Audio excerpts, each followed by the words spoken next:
Hello friends, welcome to Siddhu's kitchen. आज आपण भोपळ्याच्या घाऱ्या करणार आहे। तर हा लाल भोपळा, आता या भोपळ्याची ही जे कवर आहे वरचं, तर हे आपण काढून घेणार आहे आणि याचे छोटे छोटे पीस करून ह्याला उकडून घेणार आहे कुकरमध्ये। आता ते उकडताना काय करायचं आहे, बिना पाण्याचं उकडायचं आहे। पाण्यामध्ये अजिबात या फोडी टाकायच्या नाहीत। एक रिकामं भांडं घ्यायचं, त्यामध्ये या फोडी टाकायच्या आणि मग उकडून घ्यायचं आहे।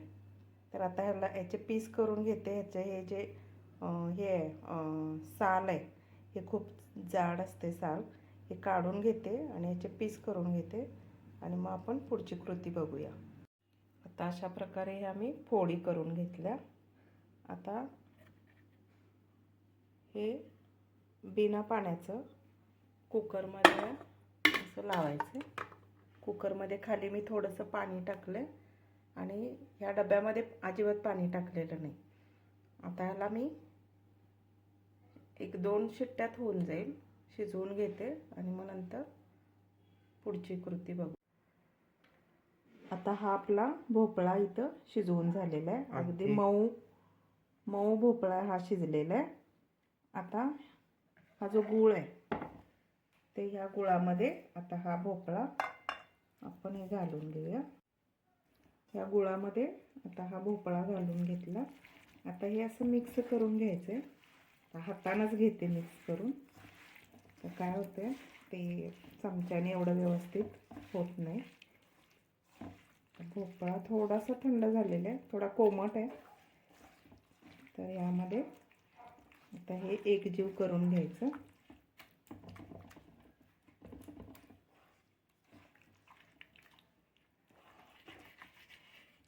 आता हा पूर्णपणे गूळ आपला हा वितळला पाहिजे ह्याच्यात। आता गूळ मी काय केलं आहे, चाकूनं कापून घेतलेलं आहे।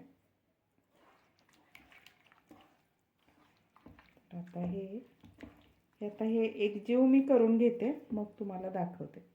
आता हे एकजीव करून घेतलेलं आहे भोपळा आणि गूळ। आता त्याच्यात चवीपुरतं थोडंसं मीठ टाकलं, अगदी थोडंसं, आणि थोडंसं मला थोडा अगदी खायचा सोडा टाकणार आहे।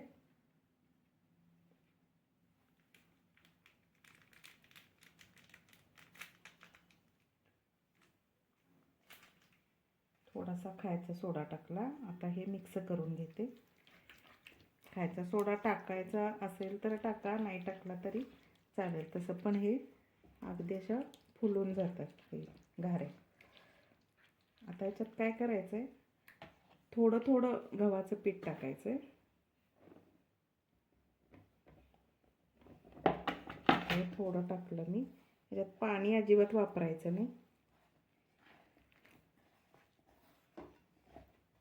तर जेवढं बसेल तेवढं गव्हाचं पीठ ह्याच्यामध्ये टाकायचं।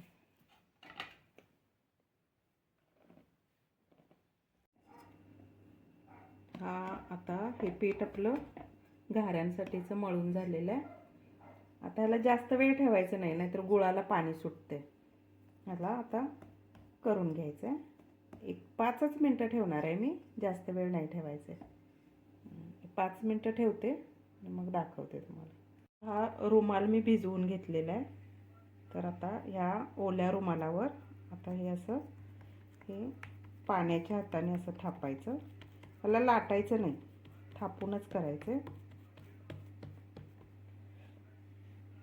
आता ही बघा, ही खसखस आहे। आता ही खसखस ह्याच्यावर अशी लावायची आणि हे पातळ नाही करायचे, थोडे जाडच करायचे।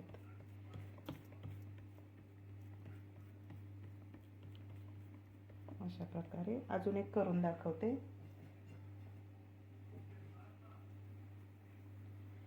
तुमच्या आवडीनुसार तुम्ही हे जाड पातळ करून करू शकता। अरे इकडं कर की।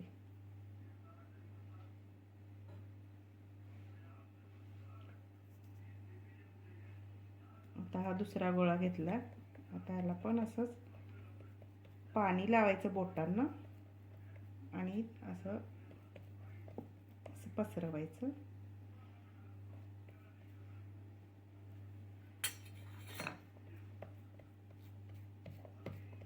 तुमच्या आवडीनुसार तुम्हाला मोठ्या छोट्या जशा पाहिजेत तशा तुम्ही पसरवून घेऊ शकता. फक्त हे गुळामुळं चिकट असते, त्याच्यामुळं थोडंसं बोटांना पाणी लावायला लागते. आता हे आपले हे मी आता बाकीच्या हे करून घेते. आता इकडं आपलं तेल तापायला ठेवलेलं आहे. तेल तापायला ठेवलंय. तेल तापलं काय बघूया. तेल तापलेलं आहे. आता ह्याच्यामध्ये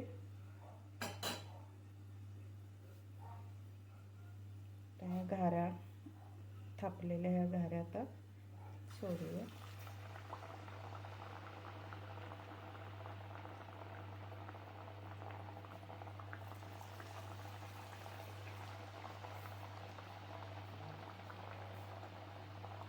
कढई मोठी असेल तर 3-4 एका वेळेस त्याच्यामध्ये बसू शकतो.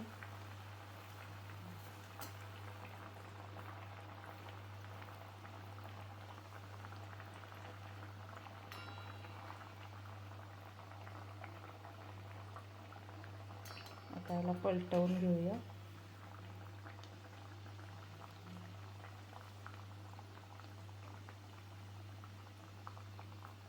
गूळ टाकल्यामुळं कसं लगेच लाल होतात, त्यामुळं गॅस थोडा कमीच ठेवायचा. गॅसची आग तर मोठे ठेवली की आतून थोडंसं आता पीठ टाकले ना गव्हाचं, त्यामुळे ही बघा कशी फुलली.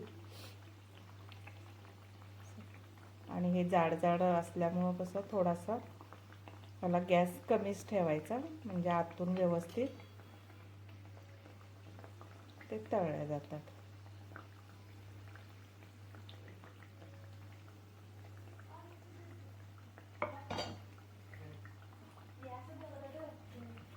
आता ह्याच्यामध्ये फुललेले आहेत. आता ह्याला मी काढून घेते. ही पहिल्यांदा टाकलेली बघा किती छान तळली गेली. त्याला काढून घेते.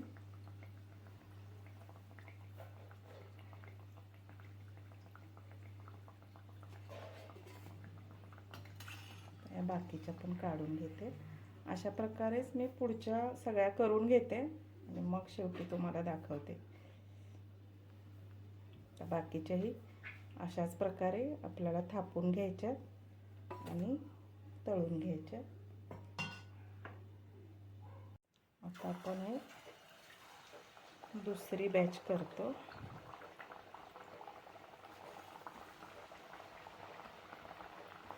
आता माझी भाची आलेली आहे माझ्या मदतीसाठी. तुम्हाला दाखवते ती कसं छान बघा हे करते.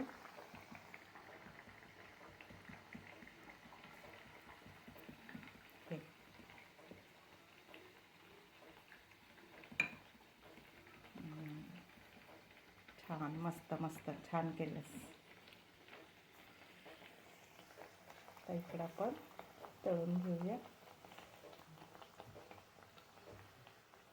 हा तर भोपळा आमच्या घरचा भोपळा आहे.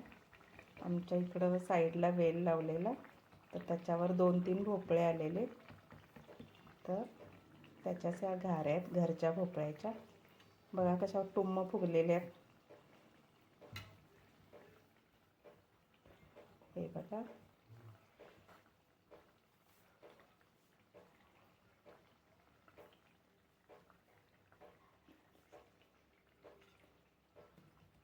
थंडीमध्ये आता ज्या ज्या भाज्या येतात ते, आता ह्या भाज्या, आता भोपळा वगैरे हे उष्ण भाजी आहे, तर थंडीच्या दिवसात हे खाल्लेलं खूप छान असतं. आणि ह्याच्यामध्ये कसं गूळ आहे, भोपळा आणि आपलं गव्हाचं पीठ, म्हणजे सगळंच पौष्टिक आहे.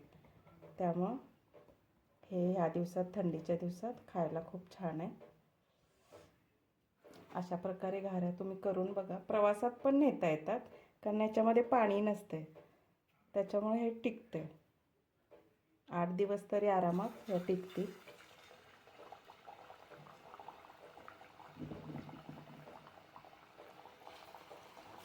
तर अशा प्रकारे मी सगळ्या घाऱ्या करून घेते, तळून घेते. रेसिपी आवडली असल्यास लाईक शेअर आणि सबस्क्राईब करा. थँक्यू.